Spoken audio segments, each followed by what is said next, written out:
We're at the Turkey's Turn conference. I'm Alexander Miller, the Christian Science Monitor correspondent in Istanbul. I'm with Kemal Kirişci of the Brookings Institution. So Kemal, first of all, the subtitle of the conference is whether Turkey's a perpetual linchpin or an emerging hub. Do you think that Turkey is going to fulfill some of the expectations that have surrounded it in recent years about a sort of enhanced economic and political role in its region? I've been asking myself that question too in preparation for this conference. I think Turkey, until about a year or two ago, was clearly an emerging hub. And maybe aspects of it is still in there.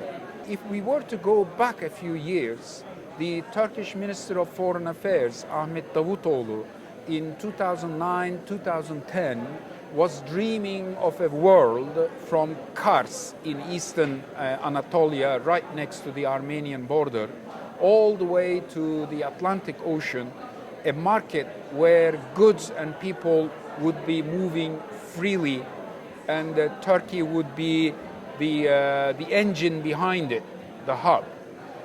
And I think he truly believed it. And when you looked at the economic indicators, parameters, trade figures, etc., you could see that this was in the making, if you wish.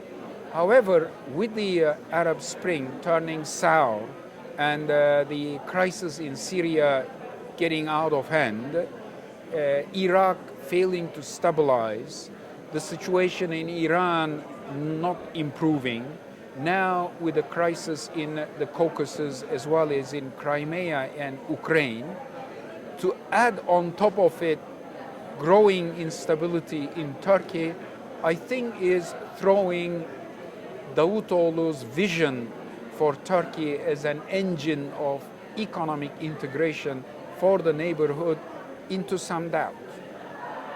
And so then, looking at the picture going forward, the Turkish government says that it wants to make Turkey one of the world's 10 biggest economies by 2023. I think most people think that's probably pretty unlikely. But going forward, what are the big constraints going to be on Turkey's sort of vision of its own place in the world?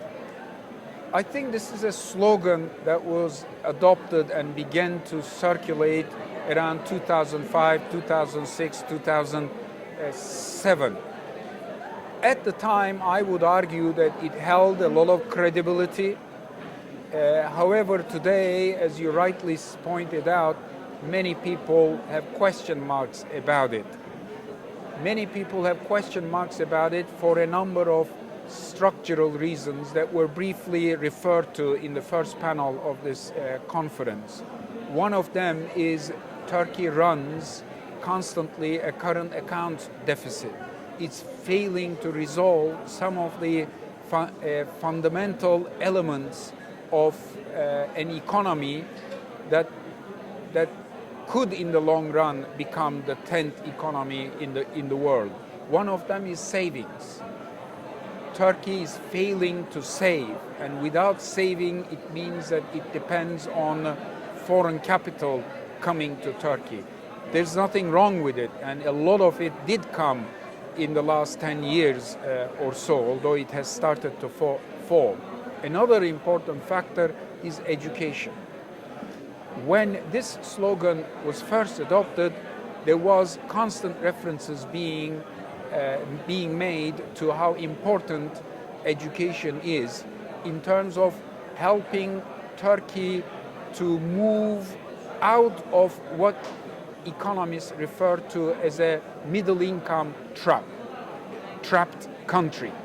And what they have in mind there is that today, when you look at Turkey's exports, only, I understand, around 2-3% of its exports are high technology exports. And if you're aspiring to become the 10th economy, you have to start to envisage a Turkey that may resemble a bit South Korea.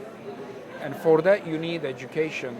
And the current education system, I think there is a consensus that is not equipped to educate the kind of individuals and economic players that can take Turkey in that direction.